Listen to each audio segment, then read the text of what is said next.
everyone, and welcome to the Code Clarity podcast. I'm Rina. And I'm Jean. Today we're going to be discussing a recent case for Daiichi on their patient information booklet. The case number for this booklet will be in the description of the podcast, so you can look at it for yourself on the PMCPA website. So Rina, what was this case about? Well, actually, the case is about, you mentioned their patient booklets, and I think it's worth just spending a couple of minutes just going, hang on a minute, what is a patient booklet?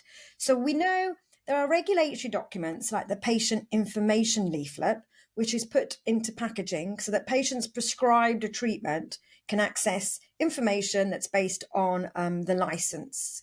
And we also know a lot of pharma companies really like producing their own patient booklets.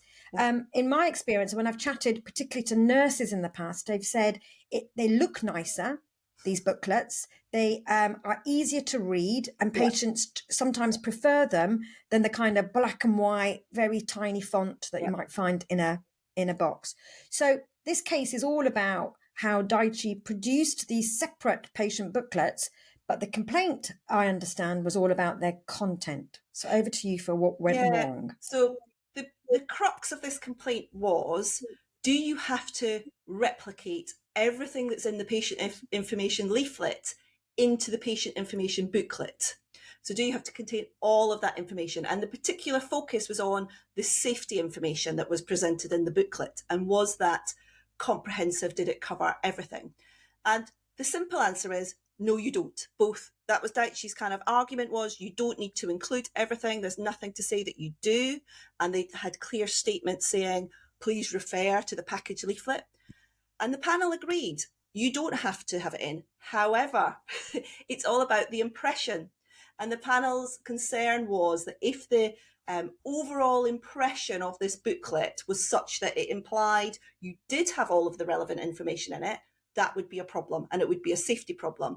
So they were, even though they had these statements about please refer to the package leaflet, pages which said things like, what are the side effects I need to be concerned about? Is there any other information that I need to know about?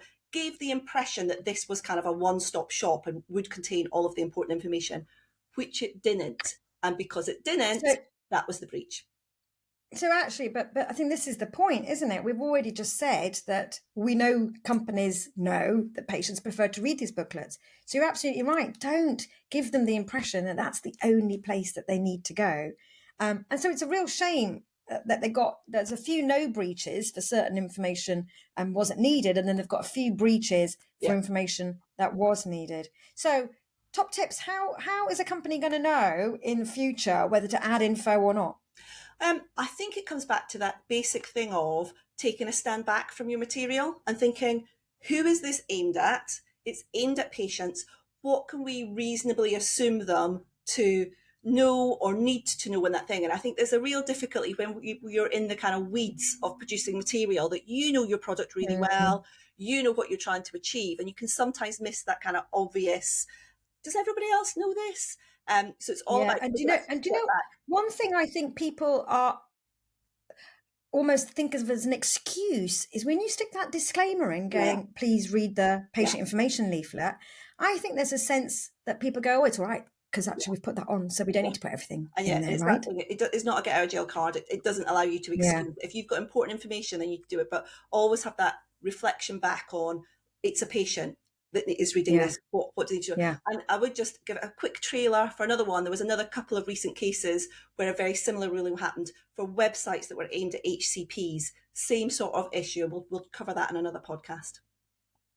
Yeah. And on that note, stay tuned for those future podcasts. But for now, bye everyone.